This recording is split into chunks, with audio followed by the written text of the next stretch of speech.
Hello. हाँ, तो मेरे प्यारे दोस्तों, मैं फिर एक बार अपने YouTube चैनल पर आप लोगों का बहुत बहुत स्वागत करता हूँ। आज कक्षा 12 फिजिक्स का ये सेकेंड चैप्टर होगा। जैसा कि आप लोग बोर्ड पे देख रहे हैं, गॉस की प्रमेय एवं अनुप्रयोग। इससे पहले आपने अगर फर्स्ट चैप्टर नहीं देखा है तो सेकेंड चैप्टर पढ़ने से पहले आप लोग फर्स्ट चैप्टर ज़रूर पढ़िएगा, क्योंकि फर्स्ट चैप्टर की कुछ चीज़ें ऐसी जो हैं वो सेकेंड चैप्टर में हम यूज करेंगे। अगर वो आप लोग मिस कर रहे हैं तो आपको सेकेंड चैप्टर अच्छे से समझ में नहीं आएगा। तो इससे बेटर है कि आप सबसे पहले फर्स्ट चैप्टर पूरा कंप्लीट देखिएगा विद न्यूमेरिकल। मैंने कुमार मित्तल के एक न्यूमेरिकल कराया है, ठीक है। उसके बाद आप लोग सेकेंड चैप्टर मेरे साथ बनिए के, ठीक। और ये वीडियो जो मैं पढ़ाने जा रहा हूँ, मतलब सेकेंड चैप्टर जो मैं पढ़ाने जा रहा हूँ, वो बहुत ही इम्पोर्टेंट है। गॉस की प्रमेय तथा अनुप्रयोग में इसका एक न्यूमेरिकल, एक थ्योरी, एक अनुप्रयोग कराऊंगा, ठीक है। बस आप लोग मेरे साथ बने रहिए और अपना नोटबुक जिस पे आप लिखते हैं, पेन कॉपी लेकर ज़रूर बैठिए मेरे साथ, ठीक है। हाँ, तो सबसे पहले आज की जो हमारी हेडिंग रहेगी वो समतल कोण रहेगी। क्या? सबसे पहले हेडिंग रहेगी समतल कोण। समतल कोण को इंग्लिश में कहते हैं प्लेन एंगल। क्या कहते हैं? Plane angle. क्या कहते हैं? Plane angle. ये समतल कोण है क्या, पहले इसके बारे में हम जानते हैं, ठीक। थोड़ा सा इसका डायग्राम समझते हैं। ये हमारे पास कोई गोली पृष्ठ है, ठीक है। इस गोली पृष्ठ की त्रिज्या हम लोग मान लेते हैं r है, ठीक है। अगर ये बिंदु हमारे पास O है तो त्रिज्या भाई ये भी r हो जाएगी, ठीक। ये हमारे पास कोई कोण हो जाएगा थीटा। बात समझ रहा है? ये हमारे पास S, हमने कोई एक चाप ले ली है जो त्रिज्याओं के बीच की दूरी कहलाएगी। बात समझ में आ रही? अच्छा, आप लोगों ने हाई स्कूल में एक फार्मूला पढ़ा होगा, कोण बराबर चाप बटे त्रिज्या। बोलिए, पढ़ा था कि नहीं पढ़ा था? बहुत प्यार से समझाएंगे, बिल्कुल आपको ऐसा लगेगा कि मैं फिजिक्स पढ़ ही नहीं रहा हूँ। मैं एक फार्मूले का प्रूफ कराऊंगा। जो भी फार्मूला आपके न्यूमेरिकल में लगेगा मैं उस सब फार्मूले का प्रूफ कराऊंगा। बस आप लोग मेरे साथ बने रहिएगा, ठीक है। देखिए, कोण कितना है? थीटा। चाप क्या है? S। और त्रिज्या क्या है? R। एक तो फार्मूला ये बना, बहुत ही इंपॉर्टेंट फार्मूला है। मैं एक फार्मूला का प्रूफ दूंगा आपको, ठीक है। अगर इसका हम डिफरेंशिएशन फॉर्म देखें तो D theta equal to D S upon में R। एक ये फार्मूला है, ये इसका क्या है? ये डिफरेंशिएशन फॉर्म है। कौन सा फॉर्म है? डिफरेंशिएशन फॉर्म है। क्लियर? अगर हम इसका इंट्रीकेशन फॉर्म देखें तो D theta equal to integration D S upon में R। ये क्या है इसका? ये भाई इसका इंट्रीकेशन फॉर्म है। कौन सा फॉर्म है? इंट्रीकेशन फॉर्म है। बात समझ में आ रही? ये कौन सा इसका है? इंट्रीकेशन फॉर्म है। बस आप लोग मेरे साथ नोट करते रहिए, हर फार्मूले को नोट करिएगा, बहुत समझ में आएगा, बहुत मज़ा आएगा, ठीक। इस फार्मूले को मैं थोड़ा सा और मॉडिफाई करता हूँ। जैसे मैं लिखूँ integration D theta equal to 1/r को हम क्या कर लें? कॉमन कर लें, क्योंकि ये कांस्टेंट वैल्यू होती है। ये हमारे पास क्या होती है? जो रेडियस होती है वो कांस्टेंट वैल्यू होती है। यहाँ पर क्या बच रहा है? ds। क्या बच रहा है? ds। अच्छा, जो हमने चाप ली है ये क्या कहलाएगी? ये यहाँ से यहाँ तक परिधि तो कहलाएगी। बोले, यहाँ से यहाँ तक क्या कहलाएगी? परिधि तो कहलाएगी। और परिधि होती कितनी है? तो यहाँ से अगर हम लिखें integration D theta equal to 1/r, ये होती है 2πr। क्या होती है? 2πr। सॉरी, यहाँ पे 2 नहीं है, यहाँ पे r है। 2r से r कैंसिल हो जाएगा, तो integration D theta equal to यहाँ से बच रहा है 2π। ये क्या है? समतल कोण है। ये क्या है? समतल कोण। ये क्या है? समतल कोण है। और ये किस में होगा? रेडियन में होगा। किस में होगा? रेडियन में होगा। बात समझ में आ रही? बोलिए, बात समझ में आ रही? यहाँ तक किसी को कोई समस्या नहीं? तो नोट कीजिए मेरे साथ, ठीक है। नोट ज़रूर करते रहिए आप लोग। बहुत ही सिंपल लैंग्वेज में आपको फिजिक्स में पढ़ाऊँगा, बस आप लोग बने रहिए मेरे साथ, ठीक। सेकेंड हेडिंग लिखिए घन कोण। घन कोण, इसको इंग्लिश में क्या कहते हैं? Solid angle. क्या कहते हैं? Solid angle. इसे क्या कहते हैं? सॉलिड एंगल, ठीक है। देखिए, इसको हम थोड़ा सा इसकी डेफिनेशन भी लिखाऊंगा, इसका मैं फार्मूला बताऊंगा और इसका जो मैं डायग्राम है वो भी बनाऊंगा, ठीक। जैसे हमारे पास ये कोई गोली पृष्ठ है, ठीक है। ये क्या है? ये गोली पृष्ठ है। ठीक है। इस गोली पृष्ठ का हमने एक सेंटर ले लिया जिसका नाम दे दिया O। इस गोली पृष्ठ का हमने जो कोण लिया है वो क्या लिया है, ओमेगा। ये कोण क्या है हमारे पास, ओमेगा, क्योंकि घन कोण जो होता है इसको ओमेगा से ही प्रदर्शित करते हैं। हमने यहाँ पर एक छोटा सा एरिया ले लिया, एक छोटा सा एरिया ले लिया जिसका नाम दे दिया DA। छोटा सा एरिया मतलब अल्पांश एरिया ले लिया जिसका मैंने नाम दे दिया DA। ठीक है। अब होता क्या है, पहले घन कोण की परिभाषा समझते हैं, उसके बाद में इसका मैं प्रूफ कराऊंगा क्या फार्मूला बनेगा। घन कोण की परिभाषा क्या होती है, किसी गोले के किसी केंद्र पर किसी गोले के किसी पृष्ठ द्वारा पृष्ठ के केंद्र पर लिखते हैं, किसी गोले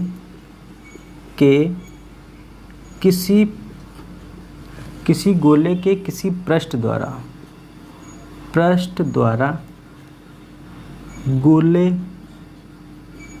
के केंद्र पर क्या लिखें, गोले के केंद्र पर बने कोण को घन कोण कहते हैं। क्या कहते हैं, घन कोण कहते हैं। बात समझ आ रही, किसी गोले के किसी पृष्ठ द्वारा, ये हमारे पास एक गोला है, गोले का ये पृष्ठ जिसे क्या कहलाएंगे, गोलियन पृष्ठ कहलाते हैं, गोली पृष्ठ कहलाते हैं। किसी गोले के किसी पृष्ठ द्वारा, है ना, किसी गोले के किसी पृष्ठ द्वारा गोले के केंद्र पर बने कोण को घन कोण कहते हैं। क्या कहते हैं, बने कोण को घन कोण कहते हैं। बात समझ में आ रही, जैसे हमारे पास ये कोई गोली पृष्ठ है, इस गोली पृष्ठ के केंद्र पर जो कोण बनता है उसे हम लोग क्या बोलते हैं, घन कोण बोलते हैं। बात समझ में आ रही, नोट जरूर करते रहिए आप लोग मेरे। हाँ ठीक है भाई, परिभाषा आप लोग नोट करते रहिए मेरे साथ साथ, ठीक है। अब देखिए घन कोण बराबर क्या होता है, घन कोण को भाई ओमेगा से प्रदर्शित करते हैं। किससे, ओमेगा से। घन कोण बराबर होता है क्षेत्रफल बटे त्रिज्या का स्क्वायर। क्या, त्रिज्या का स्क्वायर। बात समझ में आ रही, तो घन कोण बराबर क्षेत्रफल दे कितना रखा है, क्षेत्रफल दे रखा है A और त्रिज्या क्या है, R²। बोलिए बात समझ में आ रही, बोलिए भाई बात समझ में आ रही। अगर इसका हम डिफ्रेंसिएशन फॉर्म देखें तो d omega equal to DA/R²। ठीक है, ये क्या है इसका भाई, ये इसका डिफ्रेंसिएशन फॉर्म है। कौन सा फॉर्म है, डिफ्रेंसिएशन फॉर्म है। बात समझ में आ रही, ये इसका डिफ्रेंसिएशन फॉर्म। बहुत आराम से समझाएंगे, बहुत अच्छे से समझाएंगे, मज़ा आना है तो बताना। आप हमें फिजिक्स पढ़ना आप किसी से भूल जाएंगे, यही कहेंगे सिर्फ आपके सर को बुलाओ फिजिक्स पढ़ने के लिए, और किसी से नहीं पढ़ेंगे। मज़ा आया, नहीं मज़ा आया। फार्मूला देखो कितना गजब का लिखा है, डिफरेंशिएशन फॉर्म।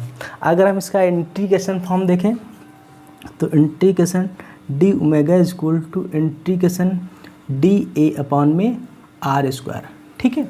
अच्छा देखिए R जो है ये कांस्टेंट वैल्यू होती है। क्या होती है, ये कांस्टेंट वैल्यू होती है। तो यहाँ से लिखेंगे इंटीग्रेशन d ओमेगा 1/R² को हम क्या कर लें, कांस्टेंट है तो उसको हम कॉमन कर लेंगे। तो यहाँ से क्या लिखेंगे, A, क्या लिखेंगे, DA, क्या लिखेंगे, DA हम यहाँ पर बच रहा है हमारे पास। ठीक। अच्छा ये है क्या, ये एरिया है। तो जो एरिया होता है वो d omega equal to 1/R²। ये कितना होता है, 4πr होता है, मुझे लगता है। क्या होता है, 4πr²। गोली पृष्ठ जो होता है, गोली पृष्ठ क्या होता है, 4πr²। R² से R² कैंसिल हो गया। ये integration d omega equal to क्या बच रहा है, 4π। बात समझ में आ रही है। ये भी काहे में होगा, ये भी भाई रेडियन में ही होगा। ये भी काहे में होगा, रेडियन में होगा। अब एक बात समझो ज़रा, ये था प्लेन एंगल, ये है सॉलिड एंगल। अगर आपसे कभी कभार पूछ लेता है, ये बहुत राज की बात मैं बताने जा रहा हूँ, बहुत इंपॉर्टेंट बात है, ध्यान से समझना। अगर आपसे पूछ ले कोई प्लेन एंगल जो होता है वो क्या, प्लेन एंगल और सॉलिड एंगल, बात समझ रहे हैं, प्लेन एंगल सॉलिड एंगल का कितने गुना होता है। या सॉलिड एंगल प्लेन एंगल का कितने गुना होता है। बात समझ रहे हैं।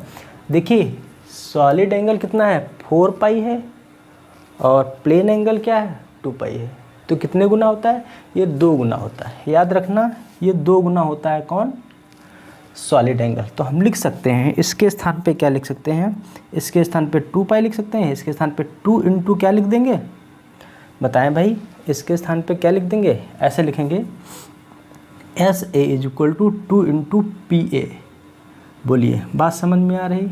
ये क्या है भाई, इसके स्थान पे हम लोग 2 पाई लिख सकते हैं। तो जो सॉलिड एंगल होता है वो प्लेन एंगल का कितने गुना होता है, तो 2 गुना होता है। बात समझ में आ रही। इस चीज़ को आप लोग याद रखिएगा, बहुत इंपॉर्टेंट है, खूब पूछी जाती है। बात समझ में आ रही। हाँ नोट कीजिए भाई आप लोग मेरे साथ, नोट करते रहिए, लिखते रहिए, लिखते रहिएगा। लिखेंगे तभी समझ में आएगा, अन्यथा समझ में नहीं आएगा कुछ।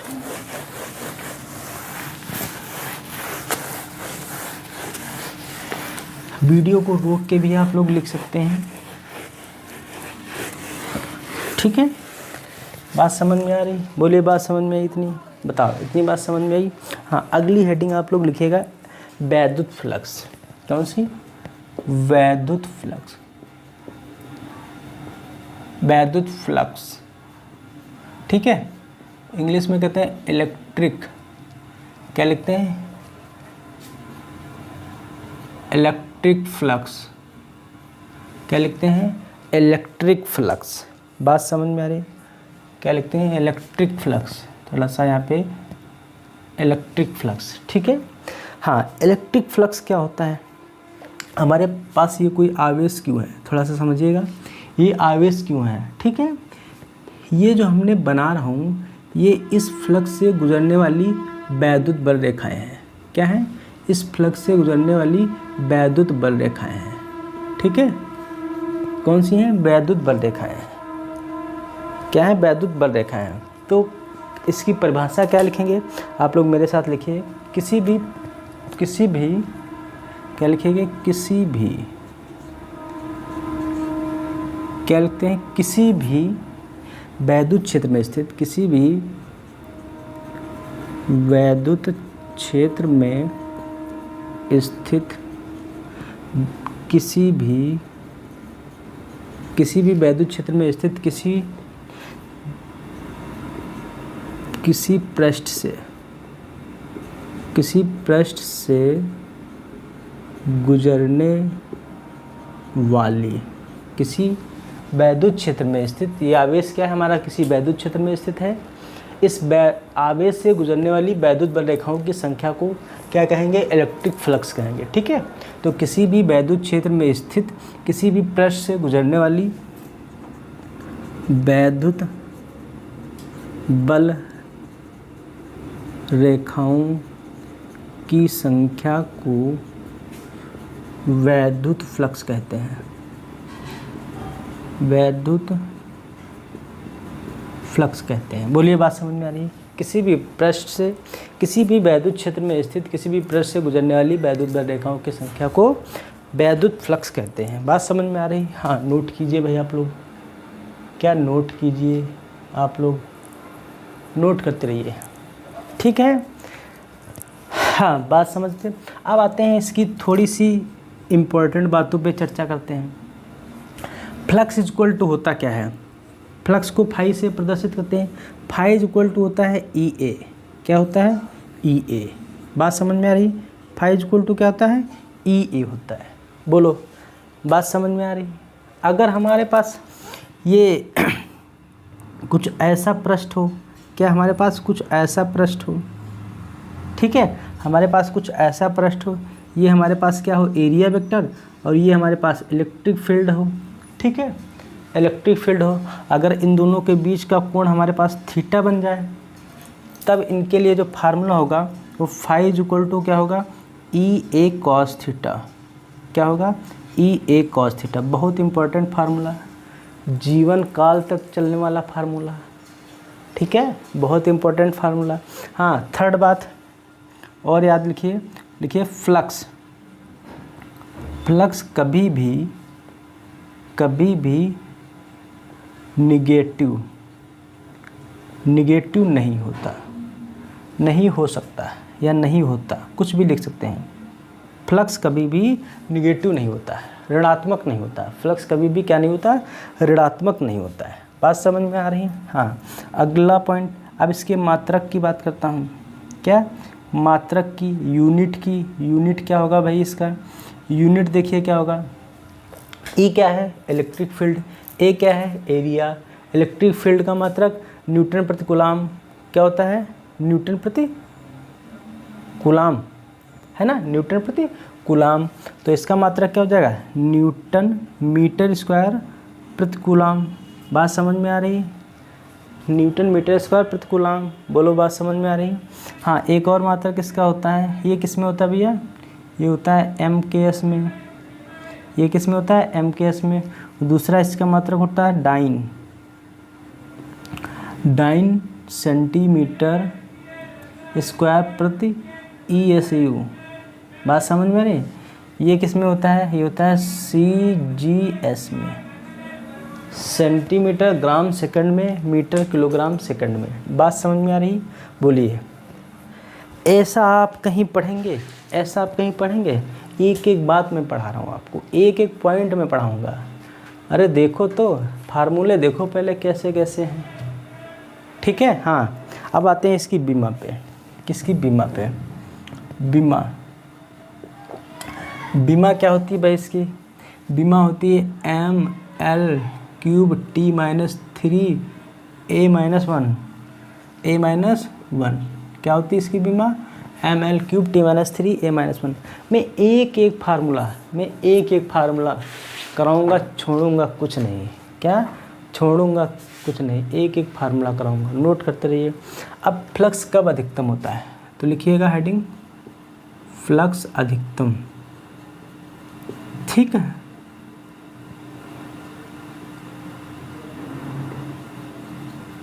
फ्लक्स अधिकतम कब होता है? ठीक है। देखिए फार्मूला क्या होता है?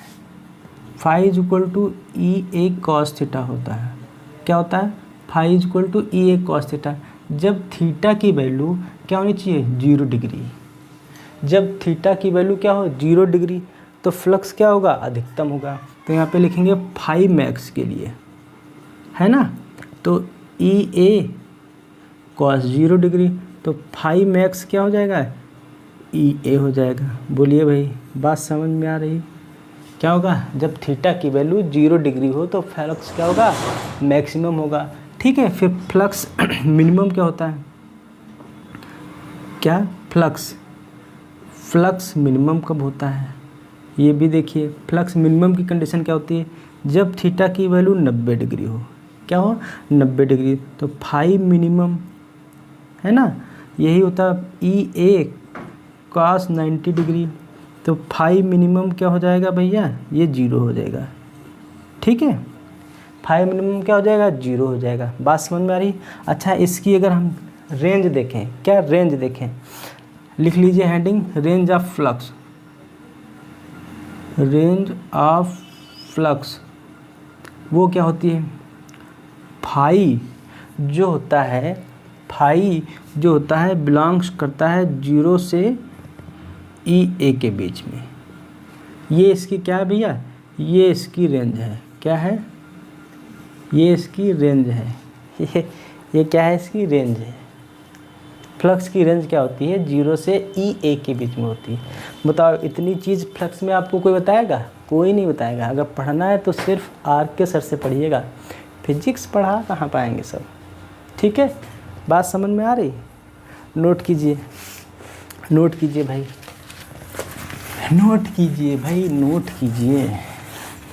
बहुत गजब की फिजिक्स पढ़ाएंगे, बस आप लोग पढ़ते रहिए हमारे साथ। मज़ा ना आए पैसा वापस, मज़ा ना आए पैसा वापस, मज़ा ना आए पैसा वापस। हाँ ठीक है। अब देखते हैं, इससे रिलेटेड एक न्यूमेरिकल कराते हैं हम लोग आपको। ठीक, मज़ा आ जाएगा। देखिए, वैद्युत स्थैतिक क्षेत्र E। क्या?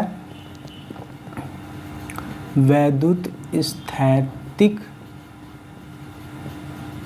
क्षेत्र E।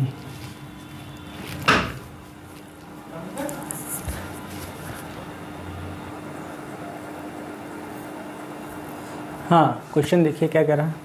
क्वेश्चन कह रहा है वैद्युत स्थितिक क्षेत्र vector E equal to 2i cap plus 4j cap plus 7k cap से रखने पर पृष्ठ vector A equal to 10j cap से कितना फ्लक्स गुजरेगा। ये आपसे पूछ रहे हैं कितना फ्लक्स गुजरेगा, मतलब फाई की वैल्यू आपसे क्या कह रहे हैं, पूछ रहे हैं। ठीक है, ये वेक्टर A की वैल्यू जो दे रखे हैं वो 10j कैप है। ठीक है, और इलेक्ट्रिक फील्ड मतलब वैद्युत स्थितिक क्षेत्र जो है वो 2i cap plus 4j cap plus का 7k कैप है। ठीक है, फ्लक्स फाई पूछ रहे हैं तो इसको हम लिख सकते हैं EA। वेक्टर फॉर्म में लिखना चाहें तो हम ऐसे भी लिख सकते हैं, कोई प्रॉब्लम नहीं है। अगर वेक्टर फॉर्म में लिखना चाहें तो हम लोग ऐसे भी लिख सकते हैं। ठीक है, तो phi is equal to E की वैल्यू क्या है भाई, ये है 2i cap plus 4j cap, क्या है, प्लस का 4j कैप प्लस का 7k कैप। ठीक है, हाँ, डॉट प्रोडक्ट के साथ मल्टीप्लाई कराएंगे, A की वैल्यू है 10j कैप। ठीक, अच्छा देखो यहाँ पे I है नहीं। ठीक, अच्छा थोड़ा समझने के लिए लिख देते हैं, यहाँ पे हम यहाँ पे लिख देते हैं 0i cap plus 10j cap plus का 0k कैप। अब बात समझ में आ रही। देखिए 0 की मल्टीप्लाई 2 से कराएंगे 0 होगा, 0 की मल्टीप्लाई 7 से कराएंगे 0 होगा, बच क्या रहा है, 10 की मल्टीप्लाई 4 से कराएंगे तो 5 इक्वल टू कितना होगा 40, और ये हो जाएगा j cap dot j cap. ठीक है, तो 5 इक्वल टू, याद रखना फर्स्ट ईयर में आप लोग को पढ़ाया होगा j डॉट j जो होता है वो क्या होता है, 1 होता है। j cap dot j cap क्या होता है, 1 होता है। तो यहाँ से क्या हो जाएगा 40 इकाई, क्या हो जाएगा 40 इकाई। बोलिए क्वेश्चन कैसा लगा, बोलिए क्वेश्चन कैसा लगा, बोलिए क्वेश्चन कैसा लगा, बोलिए क्वेश्चन कैसे लगा। मात्रक क्या लिखेंगे, मात्रक लिखना चाहो तो न्यूटन मीटर स्क्वायर प्रति कूलम है ना, इसका एक और यूनिट भी लिख सकते हैं न्यूटन मीटर स्क्वायर, हाँ, वोल्ट प्रति मीटर, इसका और मात्रक भी लिख सकते हैं वोल्ट प्रति मीटर, क्या लिख सकते हैं, वोल्ट प्रति मीटर। ठीक है, बोलो बात समझ में आ रही, बात समझ में आ रही कि नहीं समझ में आ रही। हाँ, नोट कीजिए भाई, आप लोग नोट कीजिए इतना। ठीक है, क्वेश्चन सब कराएंगे, जो मैं फार्मूला प्रूफ कराऊंगा, जो भी फार्मूला प्रूफ कराऊंगा उसका एक न्यूमेरिकल ज़रूर दूंगा आपको, वो भी NCERT बेस्ड, समझ में ज़रूर आएगा, 110% आएगा। ठीक है, इसको मिटा रहे हैं भाई हम लोग, हाँ लिखा रहने दो। तब तक एक हेडिंग और लिख लेते हैं, गॉस की प्रमेय। क्या, गॉस की प्रमेय, गॉस की प्रमेय है क्या, किसे कहते हैं गॉस की प्रमेय। ठीक है, गॉस की प्रमेय क्या होती है, ये हमारे पास कोई आवेश है, प्लस क्यू आवेश है, किसी बंद पृष्ठ में स्थित है, क्या है, किसी बंद पृष्ठ में स्थित है। इस बंद पृष्ठ से गुजरने वाली वैद्युत बल रेखाएं हैं, ये क्या है, इस बंद पृष्ठ से गुजरने वाली वैद्युत बल रेखाएं हैं। तो क्या है गॉस की प्रमेय, किसी बंद पृष्ठ से गुजरने वाली वैद्युत बल रेखाएं, वैद्युत फ्लक्स, किसी बंद पृष्ठ से गुजरने वाला वैद्युत फ्लक्स, क्या है, किसी बंद पृष्ठ से गुजरने वाला वैद्युत फ्लक्स उस पृष्ठ के भीतर उपस्थित, उस पृष्ठ के भीतर उपस्थित कुल आवेश Q का 1/ε0 गुना होता है। क्लियर हुई बात, इसको हम भी लिख रहे हैं। ठीक है, हाँ लिखिए, किसी भी बंद पृष्ठ से गुजरने वाला, किसी बंद पृष्ठ से गुजरने वाला वैद्युत फ्लक्स, क्या लिखेंगे, वैद्युत फ्लक्स उस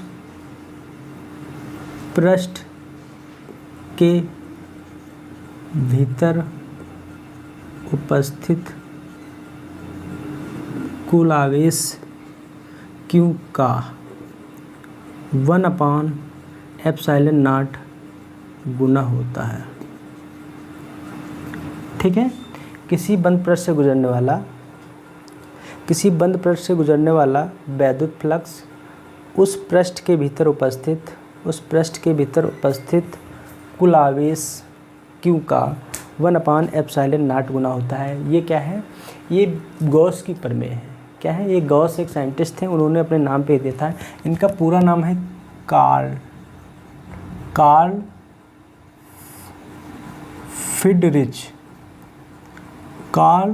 फ्रीडरिच गॉस। क्या कार्ल फ्रीडरिच ये गॉस, ये एक साइंटिस्ट थे, इन्होंने अपने नाम पे ही प्रमेय दिया था। अच्छा, फाई इज इक्वल टू होता क्या है, क्यू अपान 1/एप्सिलॉन नॉट गुना, तो फाई इज इक्वल टू क्या लिखेंगे, क्यू अपान एप्सिलॉन नॉट। ठीक है, ये क्या है, गॉस की प्रमेय है। आप लोग नोट करते रहिए, बहुत ही इंपॉर्टेंट थ्योरम है, ये खूब पूछा जाता है। गॉस की प्रमेय क्या है, इसका प्रूफ बताइएगा, सब मैं बताऊंगा। ठीक है, हाँ नोट कीजिए आप लोग।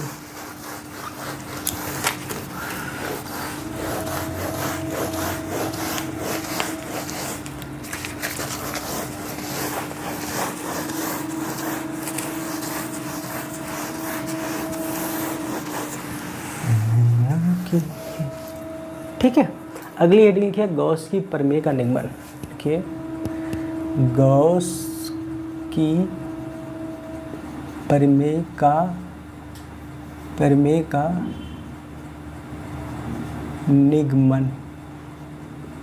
ठीक, गॉस की प्रमेय जो थी हमारे पास, phi is equal to Q upon epsilon nought, इसका निगमन प्रूफ कैसे करेंगे। ठीक है, क्या प्रूफ कैसे करेंगे। ठीक है, तो हम मान लेते हैं, थोड़ा सा मानते क्या है, ये हमारे पास कोई आवेश क्यों है, क्या है, ये हमारे पास आवेश कोई क्या है, क्यों है, ये हमारे पास कोई आवेश क्यों है। बात समझते जाना, ये आवेश क्यों है, ये स्थित कहाँ है, एक गोली पृष्ठ में स्थित है। कहाँ स्थित है, एक गोली पृष्ठ में स्थित है।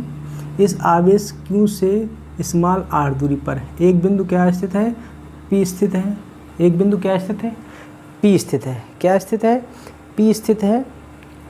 जहाँ पर हमें क्या निकालना है, हमें वैद्युत क्षेत्र की गणना करनी होगी। क्या करनी होगी, ये हमारे पास कोई आवेश क्यों है और एक गोली पृष्ठ ए के भीतर उपस्थित है। हमारे पास कोई आवेश क्यों है, एक गोली पृष्ठ जिसका क्षेत्रफल क्या है, ए है, इस गोली पृष्ठ के अंदर स्थित है। आवेश क्यू से स्मॉल आर दूरी पर एक बिंदु पी स्थित है। ठीक है, और इसका नाम दे देते हैं, ये बिंदु का नाम दे देते हैं हम ओ। ठीक, ओ से स्मॉल आर दूरी पर एक बिंदु पी स्थित है। ठीक है, क्या स्थित है, पी स्थित है, जिसके चारों ओर का क्षेत्रफल वेक्टर क्या है, डी ए। हमने क्या किया है, ये माना है। ठीक, अच्छा जरा देखिएगा, इसको हम डी ए मान लेते हैं। क्या मान लेते हैं, डी ए। ठीक है, अच्छा जब देखिए ये हमारे पास क्षेत्रफल वेक्टर क्या होगा भाई, ये हमारे पास क्या होगा, क्षेत्रफल वेक्टर, तो एरिया क्या होगा, एरिया भी हमारा होगा इसी डायरेक्शन में। क्या हो जाएगा, सॉरी, इलेक्ट्रिक फील्ड किस डायरेक्शन में होगा, वो भी इसी डायरेक्शन में हो गया। बात समझ में आ रही कि नहीं समझ में आ रही। ठीक है, थोड़ा सा इसका मानना वाना लिख लेते हैं। लिखिए मानना कोई आवेश प्लस क्यू किसी बंद पृष्ठ ए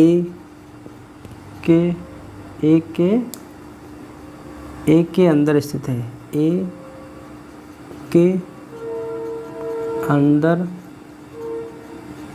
ए के अंदर स्थित है। हमारे पास कोई आवेश क्यों है, जो एक हमारे पास बंद पृष्ठ ए क्षेत्रफल वाला पृष्ठ है, उस ए के क्या है, अंदर स्थित है। बिंदु ओ से क्या लिखेंगे, बिंदु ओ से स्मॉल आर दूरी पर एक बिंदु पी स्थित है। क्या है, एक बिंदु पी स्थित है। ठीक है, क्या स्थित है, एक बिंदु पी स्थित है, जिसके चारों ओर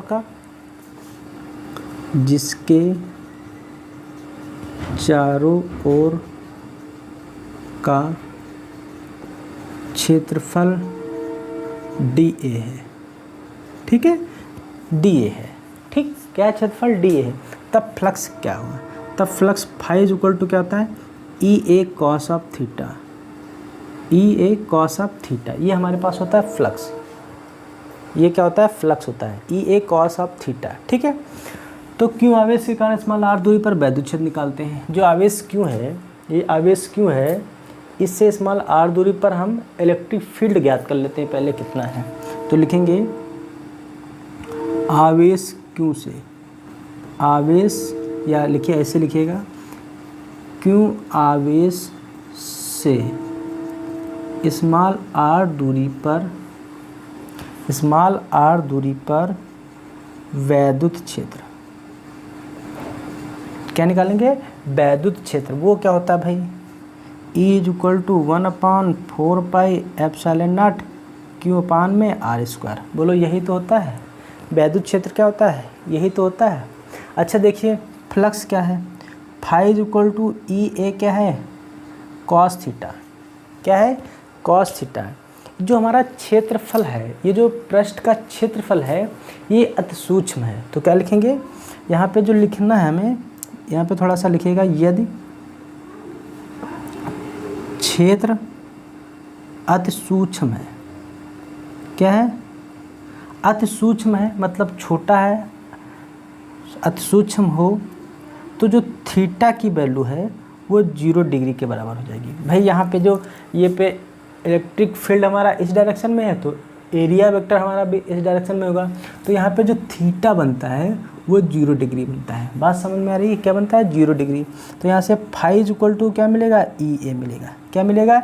EA, क्योंकि cos 0 का मान क्या होता है? 1 होता है। तो 1 से मल्टीप्लाई करेंगे, मिलेगा क्या? E मिलेगा। बोलो इतनी बात समझ में आ गई? अच्छा E की वैल्यू, अच्छा फाई = ये देखिए E की वैल्यू 1/4πε0 है, इस E के स्थान पर रख देते हैं। तो क्या लिखेंगे? 1/4πε0 ये Q में r² और इंटू में क्या लिखेंगे? A लिख देंगे। क्या लिख देंगे? इंटू में A लिख देंगे। बोलिए इतनी बात समझ में आई? बोलो भाई इतनी बात सबको समझ में आई कि नहीं आई? बोलिए। एरिया क्या है हमारे पास? छोटा है, अल्पांश है, तो इसलिए क्या लिख देंगे? DA लिख देंगे। बोलो बात समझ में आई? यहाँ तक किसी को कोई कन्फ्यूजन? बोलिए भाई यहाँ तक किसी को कोई कन्फ्यूजन तो नहीं है? हाँ ठीक है। तो इसका देखिए क्या निकालेंगे पहले हम, इसका ये डिफरेंशिएशन फॉर्म लिख देते हैं। क्या लिख देते हैं? ये डिफरेंशिएशन फॉर्म है। क्या है भैया? ये इसका डिफरेंशिएशन फॉर्म है। क्या है इसका? Differentiation form. अब इसका इंटीग्रेशन फॉर्म दिखाते हैं, जैसा हम लोग करते चले आ रहे हैं। ये इसका डिफरेंशिएशन फॉर्म है। अब इसका इंटीग्रेशन फॉर्म दिखाते हैं। तो इंटीग्रेशन d फाई = 1/4πε0 है ना, और 1/r² को कॉमन लेते हैं। तो यहाँ से इंटीग्रेशन DA का क्या कर देते हैं हम लोग? इंटीग्रेशन कर लेते हैं। बोलिए बात समझ में आ रही? बोलो भाई यहाँ तक किसी को कोई समस्या? यहाँ पर क्यों भी तो है, यहाँ पर क्या है? क्यों भी तो है, तो क्यों भी लिख लीजिएगा। ठीक है। तो 1/4πε0 ठीक है, इंटू में Q/r²। इसका क्या होता है फार्मूला? 4πr²। देखिए 4π से 4π कैंसिल होगा, r² से r² कैंसिल हो गया। तो यहाँ से बच क्या रहा है? Integration d phi = Q/ε0। बोलो क्या बच रहा है? Q/ε0 बच रहा है। हमारे पास वैल्यू क्या बच रही है? यही तो हमें प्रूफ करना था। Phi = Q/ε0। बोलिए यही तो गॉस की प्रमेय थी। बोलो भाई यही तो गॉस के प्रमेय थी। बात समझ में आई कि नहीं समझ में आई? अरे बोलो भाई बात समझ में आई कि नहीं आई? आई तो नोट कीजिए, आई तो नोट कीजिए फटाफट। हाँ नोट कीजिए भाई, नोट कीजिए, नोट कीजिए भैया, नोट कीजिए। हाँ नोट कीजिए। फिर इससे हम एक न्यूमेरिकल, धांसू न्यूमेरिकल कराने वाला हूँ।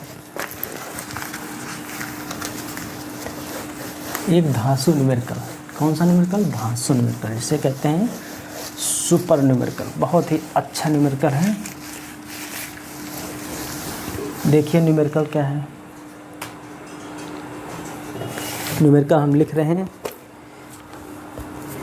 NCERT क्वेश्चन है। किसी काले बॉक्स, क्या लिखिएगा? किसी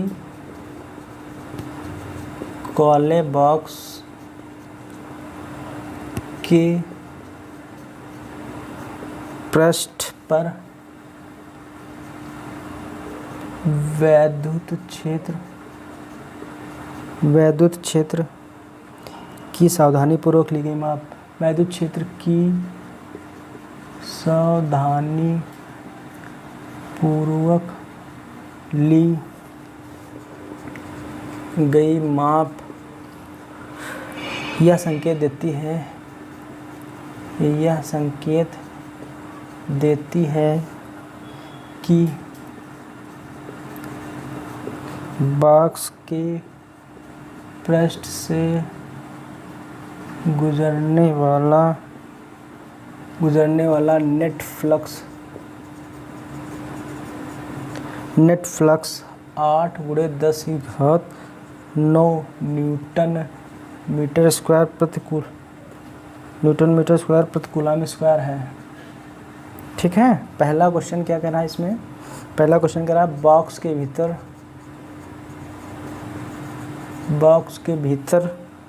नेट आवेश कितना है। ठीक है, बी क्वेश्चन क्या कह रहा है इसका? यदि बॉक्स के पृष्ठ से नेट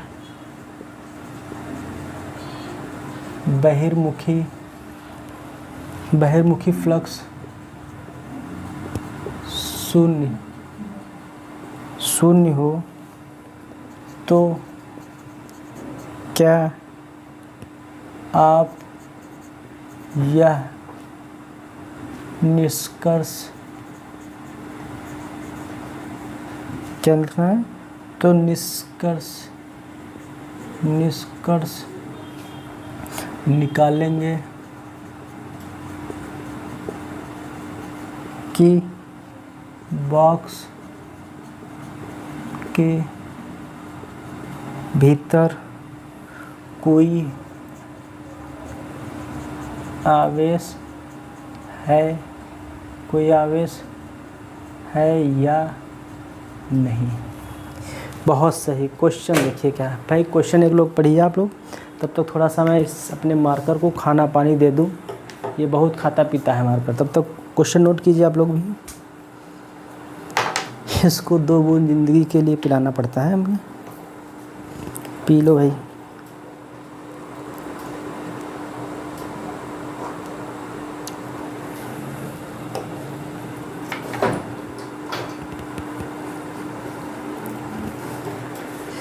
हाँ, क्या कह रहा है क्वेश्चन? पढ़िए ध्यान से। क्वेश्चन कह रहा है किसी काले बॉक्स के पृष्ठ पर वैद्युत क्षेत्र की सावधानीपूर्वक ली गई माप यह संकेत देती है कि बॉक्स के पृष्ठ से गुजरने वाला नेट वैद्युत फ्लक्स 8×10⁹ न्यूटन मीटर स्क्वायर प्रतिकूलम स्क्वायर है। पहला क्वेश्चन कह रहा है बॉक्स के भीतर नेट आवेश कितना होगा। ठीक है, तो पहले क्वेश्चन को हल करते हैं। बॉक्स के भीतर नेट आवेश, पहला क्वेश्चन, बॉक्स के भीतर नेट आवेश। अच्छा, फाई की वैल्यू कितनी दे रखे हैं? फ्लक्स कितना दे रखे हैं? ये क्या है भाई, फ्लक्स कितना है? 8×10⁻³ है कि 9 है? क्वेश्चन में क्या दे रखे हैं? 8×10⁻³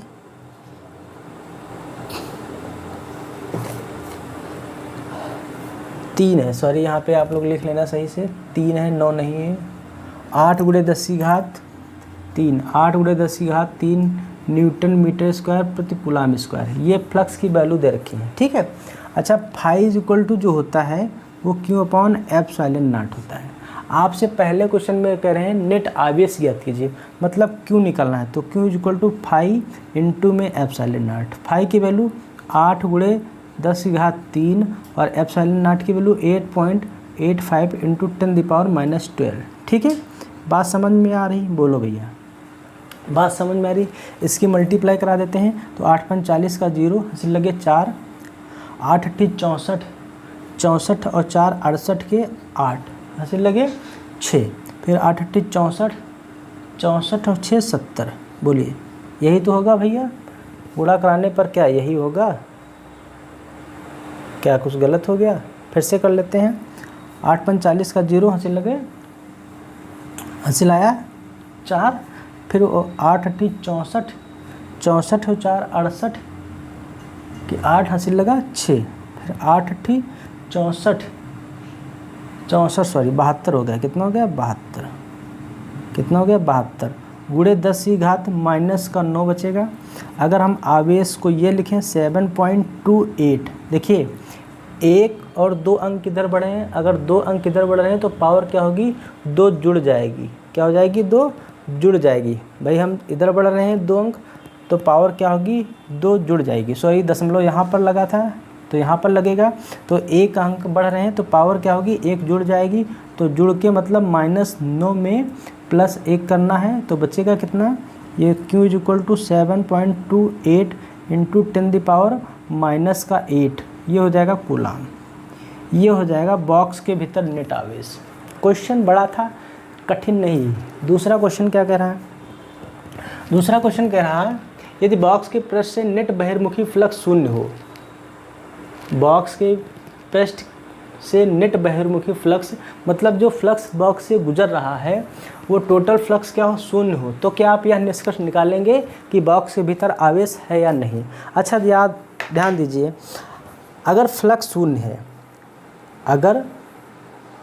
अगर किसी बॉक्स का फ्लक्स शून्य है तो उस बॉक्स के भीतर यह जरूरी नहीं आवेश है या नहीं है। तो आप लोग लिखेंगे, स्टेटमेंट में लिखेंगे, लिख दीजिए, मैं बोल रहा हूँ यदि ऐसा है कि, लिखिए मैं बोल रहा हूँ, यदि ऐसा है कि गुजरने वाला वैद्युत फ्लक्स शून्य हो तो यह जरूरी नहीं है, कि आवेश हो भी सकता है और नहीं भी हो सकता है, हो सकता है और नहीं भी हो सकता है। बात समझ में आ रही, हो भी सकता है और नहीं भी हो सकता है।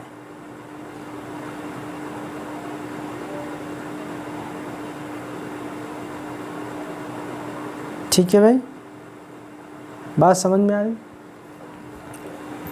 बोलिए बात समझ में आ रही। हाँ, बहुत ही ज़बरदस्त क्वेश्चन था, आप लोग नोट किए होंगे, बहुत अच्छा लगा होगा क्वेश्चन को हल करके। ऐसे ही क्वेश्चन हम हर क्वेश्चन का सलूशन दूंगा आपको, बस आप लोग मेरे साथ बने रहिएगा, ठीक है।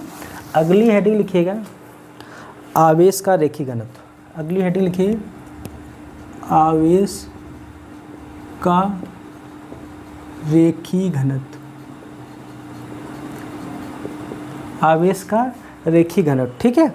आवेश का रेखीय घनत्व पहले समझ लो, ये हमारे पास कोई एक चालक तार है, इस चालक तार पर आवेश एक समान रूप से वितरित है। इस चालक तार की लंबाई हमने क्या ले ली है, L है, और इस चालक तार पर आवेश एक समान रूप से वितरित है। बात समझ में आ रही है। अच्छा समझो, पहले इस आवेश का रेखीय घनत्व को हम लैम्डा से प्रदर्शित करते हैं। कहाँ से प्रदर्शित करते हैं, लैम्डा से प्रदर्शित करते हैं। कहाँ से प्रदर्शित करते हैं, लैम्डा से। अच्छा पहले हम इसका फार्मूला बताएंगे, फिर इसकी परिभाषा लिखाएंगे, देखना है कैसा मज़ा आएगा।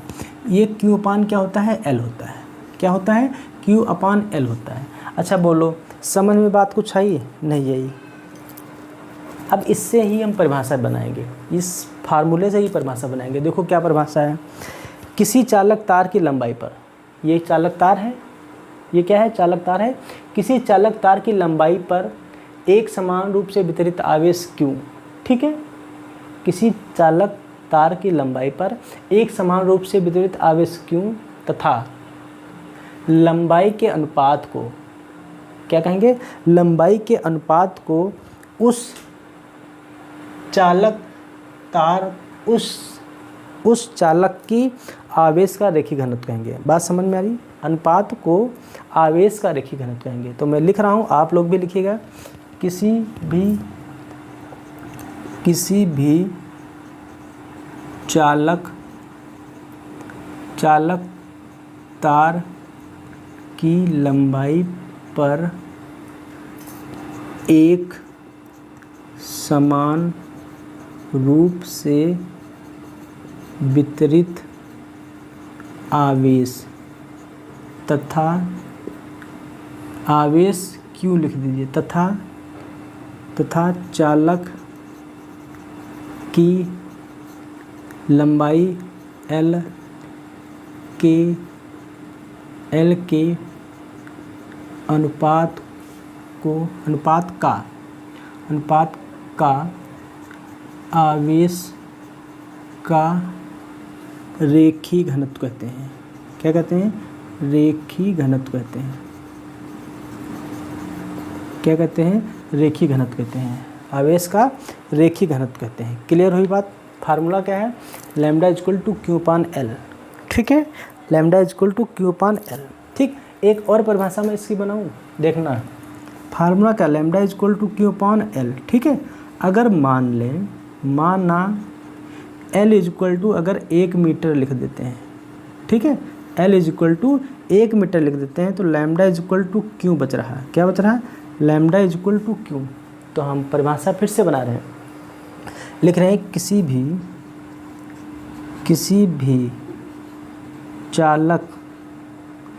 भी चालक की एकांक लंबाई पर एक समान रूप से वितरित आवेश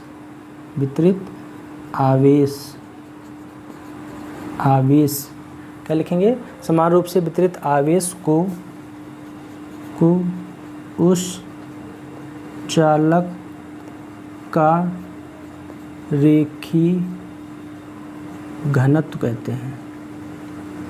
क्या कहते हैं, उस चालक का रेखीय घनत्व कहते हैं। बात समझ में आ रही।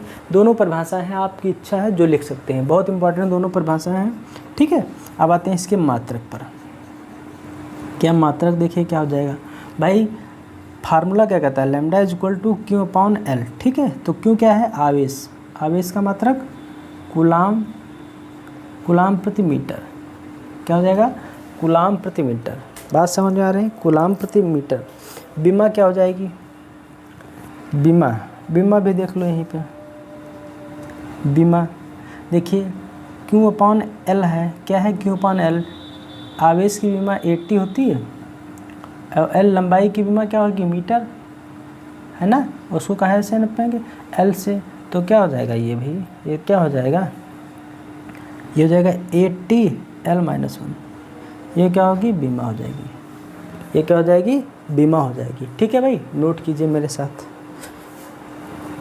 नोट कीजिए।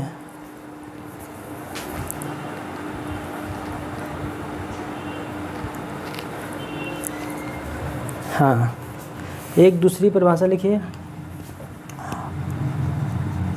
आवेश का पृष्ठ घनत्व। ये दूसरी डेफिनेशन है, आवेश का पृष्ठ घनत्व। ठीक है, आवेश का पृष्ठ घनत्व हमने क्या लिया है, ये हमारे पास कोई आवेश क्यों है। ठीक है, इस आवेश का पृष्ठ घनत्व सिग्मा लिया है, ये गोली पृष्ठ के भीतर उपस्थित है जिस पर एक समान रूप से आवेश क्यों वितरित है। बात समझ में आ रही, बोलिए। ठीक है, ये आवेश हमारे पास कोई क्यों आवेश है, ठीक है, और एक गोली पृष्ठ है, उस गोली पृष्ठ पर एक समान रूप से वितरित आवेश क्यों है। इस गोली पृष्ठ का पृष्ठ घनत्व क्या है, सिग्मा है। ठीक है, क्या है, सिग्मा है। ठीक है, तो देखिए, और इसका पृष्ठ का जो क्षेत्रफल होगा वो क्या होगा, ए होगा। पृष्ठ का जो एरिया होगा वो क्या होगा, ए होगा। बात समझ में आ रही कि नहीं समझ में आ रही है। देखिए भाई, तो इससे सिग्मा से प्रदर्शित करते हैं। ठीक है, इससे काहे से प्रदर्शित करते हैं, सिग्मा से। तो सिग्मा इज इक्वल टू क्या होगा, क्यू अपॉन ए, फार्मूला हो जाएगा, ये हमारा होगा फार्मूला। इसी फार्मूले से ही हम परिभाषा बनाते हैं। देखिए, यदि कोई आवेश लिखना, यदि कोई आवेश किसी गोली पृष्ठ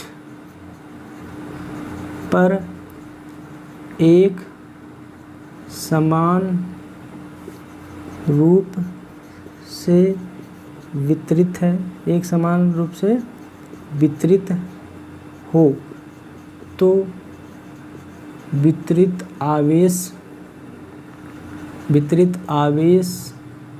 क्यों तथा क्षेत्रफल ए के अनुपात को आवेश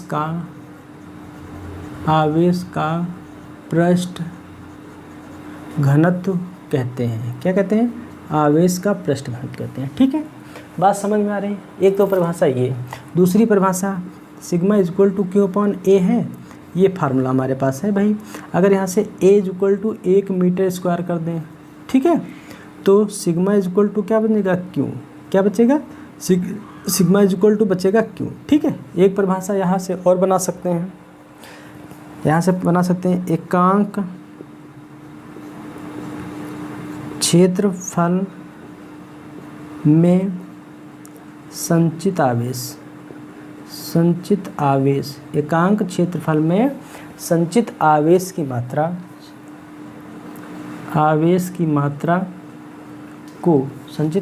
मात्रा को उसका पृष्ठ घनत्व कहलाता है, ठीक है, उसका पृष्ठ घनत्व कहलाता है, ठीक है। अब इसके मात्रक पर बात करते हैं। मात्रक क्या है भाई, क्यू अपान ए है, तो क्यू क्या है, कूलाम है ना, और प्रति मीटर स्क्वायर, क्या कूलाम प्रति मीटर स्क्वायर। अगर बीमा की बात करते हैं तो बीमा क्या हो जाएगी, आवेश की बीमा क्या होती है भाई, 80 होती है, और क्षेत्रफल की क्या होती है, एल स्क्वायर होती है, क्या होती है, एल स्क्वायर होती है। तो क्या हो जाएगी, ATL-2, ये क्या होगी, बीमा होगी, इसकी क्या होगी भाई, ये बीमा होगी। आप लोग नोट करते रहिए मेरे साथ, हाँ भाई नोट करते रहिए, नोट कीजिए मेरे बाबूजी, नोट कीजिए मेरे बाबूजी।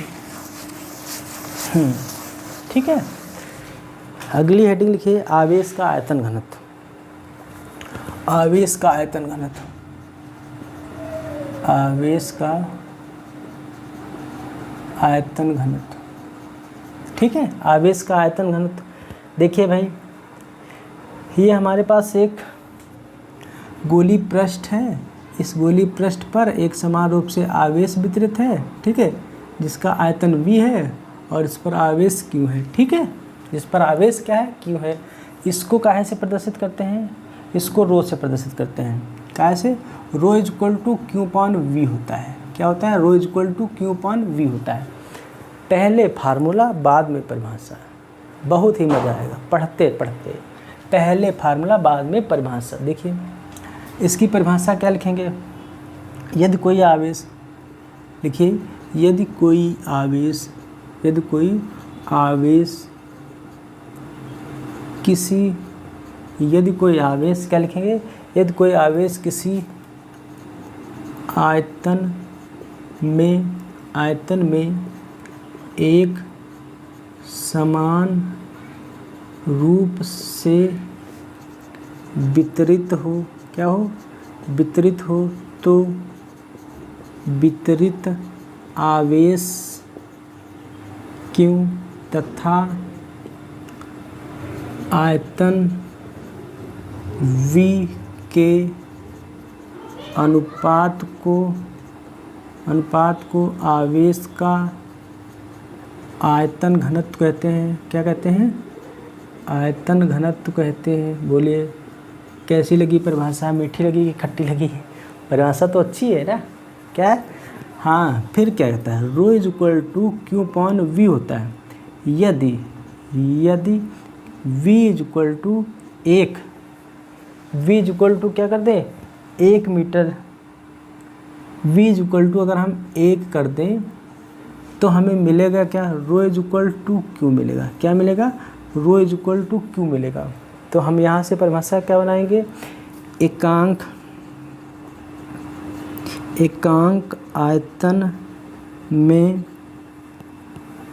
आयतन में संचित आवेश की मात्रा को आवेश का आयतन घनत्व कहते हैं। बोलो कैसे लगी, आवेश का क्या कहते हैं, आयतन घनत्व, ठीक है। अब इसकी मात्रक पर बात करते हैं। मात्रक क्या हो जाएगा भैया, हो जाएगा कूलाम बटे मीटर क्यूब। क्या हो जाएगा, कूलाम बटे मीटर क्यूब। बीमा क्या हो जाएगी, बीमा हो जाएगी भैया L cube L minus cube 80, ये क्या हो जाएगी, इसकी बीमा हो जाएगी। बोलिए बोलिए भाई, समझ में बात आई? बोलो भाई, समझ में बात आई? जो आज मैंने पढ़ाया है इसको आप अच्छे से रिवीजन करना, ठीक है, और पढ़ना अच्छे से, बहुत अच्छा लगेगा आपको। फिज़िक्स में कहीं कोई प्रॉब्लम नहीं आएगी, ये मैं गारंटी के साथ कहता हूँ। बट आप लोग मेरे साथ बने रहिएगा, और थोड़ा सा आप अगर मेरी कोई क्यूरी हो तो उस क्यूरी को भी कमेंट बॉक्स में बताइएगा, मैं उसको और सुधार करने का प्रयास करूँगा, ठीक है। हाँ, आज के लिए मैं अपनी क्लास को यहीं पे बंद करता हूँ। Thank you.